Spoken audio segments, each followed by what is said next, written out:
Welcome. Today we're going to be talking about a technique I came across recently called the pre-mortem. I'm still fairly new to this idea myself, but I've already implemented it once to address a particular issue in my life, and it worked really well. And I think it has such high potential to help people that I just had to share it. So with that said, let's crack into it.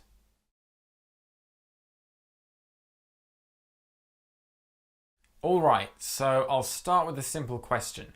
Why is it that projects so often fail?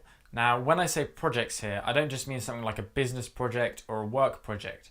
I'm using project in a way that's very applicable to almost anything in your life that involves achieving a goal or making a change or accomplishing something in some way, right? Why is it that these projects so often fail?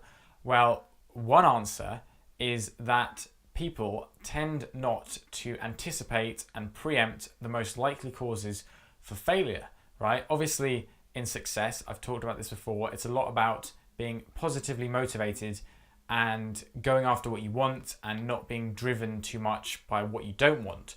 But at the same time, I think the reason a lot of people fail is because they just don't consider the likely causes of failure and plan for them, right? Plan in advance. So that's what the pre-mortem is all about. It's about planning for and reducing risk of project failure. And here's how it works. Firstly, you've got to choose the project that you want to work on or the goal that you want to achieve.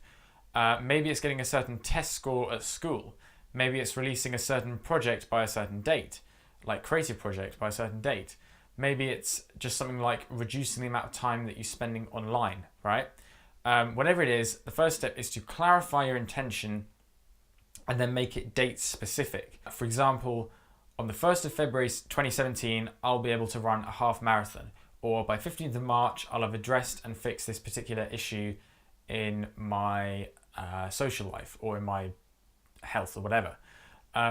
Or between now and 3rd of April, I'll release at least 6 video blogs onto YouTube, okay? And the best way to do this is on paper. I talked about planning things on paper before. I think it's so much better than just trying to do it all in your head because you can see what you're thinking and it's just much easier that way. So clarify your intention and fix some sort of timescale for it. Then once you've clarified what you would like to happen and when you'd like it to happen by, the next step is to mentally project yourself to that future date and imagine that the project has failed in some way, okay? Let's just say, you project yourself to 3rd of April and it turns out that you didn't release 6 video blogs onto YouTube, right? The project failed. Now, once you've projected yourself into this future date, imagining that it has failed, you ask yourself, in this future scenario, how did the project fail? Okay, so you look back from this imaginary future point back in time, you say, well, what were the causes for failure? How did it fail? What was the type of failure? And just what events led up to the goal not being completed? And here you want to make a list, right? And you want to put the most likely and threatening causes for failure at the top. And the more honest and realistic that you are here, the more helpful this method will be for you. So maybe the main reason for failure is that you simply didn't spend enough time working on the project because you were too busy doing other stuff and you didn't make time for it. It could alternatively be due to perfectionism, trying to focus too much on the details, missing the bigger picture, and in this imaginary future situation, you failed because you were too perfectionist along the way. Maybe it's that you just didn't address, you tried to shy away from the stuff you didn't want to address, and because you didn't address those things, they came back to bite you afterwards, right? And that's how the project failed. Maybe it's due to trying to be too independent. Maybe it's just that, you tried to do it all yourself, you didn't ask for help, you were too sort of proud to do that, and it ended up causing the project to fail, right? Whatever it is, you've got to try and just imagine, what do you think, for you personally, what are the causes for failure, right, in this imaginary failed future situation? And then the final step is, once you have these potential causes for failure, you think, well, given that I'm not actually there in that future date now, what can I start to do now and start to plan in now that will preempt these issues from occurring and minimize the chance of my project failing due to these reasons.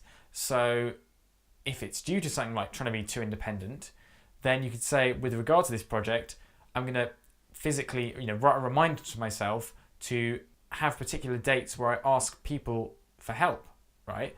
And in this way, you can help to minimize the chance of your project failing due to trying to be too independent. And that's pretty much it. In terms of planning in these specific dates, then it's just a case of working to your particular planning system and just going from there, really. I can't really tell you how to plan in events, but the general point of this method is to project into the future, imagine the project's failed, look back, try and work out what the causes for failure were, and then come back to the present and try and preempt those in some way. And that's pretty much it. Now, how did I use this method in my own life recently? I used it on quite a short-term project, which was to fix some issues I was having regarding sleep. Very simply, what I did was I clarified what I'd like to happen over the course of about 2 weeks, which was to improve my sleep quality so that by the end of that fortnight, it had gone up, right? It had gradually progressed. And then what I did was I was like, well, if in 2 weeks I can turn around and say, well, damn, the sleep didn't improve, I was still having some sleep issues, what were the causes in this situation? And I discovered that there were a few key things that were, a few key risks involved. One of them was me staying up too late and, going on the internet too late and just wasting time when I should have been preparing for bed. Another one was failing to warm down before bed. I like to do stretches and stuff, and I always find that whenever I do stretches in the evening and meditation, it always helps kind of step me down for sleep. I also found that a potential risk of failure was not just simple things like not washing my sheets frequently enough, because I just find that helps my sleep quality a bit as well. And the consequence was that my sleep did get better. It took a few days, and it actually changed quicker than I thought it would. So that made me very excited about the potential of the pre-mortem for longer term projects and making bigger changes and helping to prevent failure on a more long-term scale. And it's still an ongoing project. My sleep's still not perfect, but the point is you can, there's no rules with this, right? You can use this again and again and again and just play around with it, experiment with it, right? So some important things to remember when you are using this technique. Firstly, using this method is not going to remove all of life's challenges for you. You can't avoid all difficulties, and there's still always a lot to learn, right? This technique reduces the risk of you falling prey to certain things that, certain ways in which things could go wrong, but accomplishing anything worthwhile is still going to be difficult, and there'll still be surprises and challenges along the way.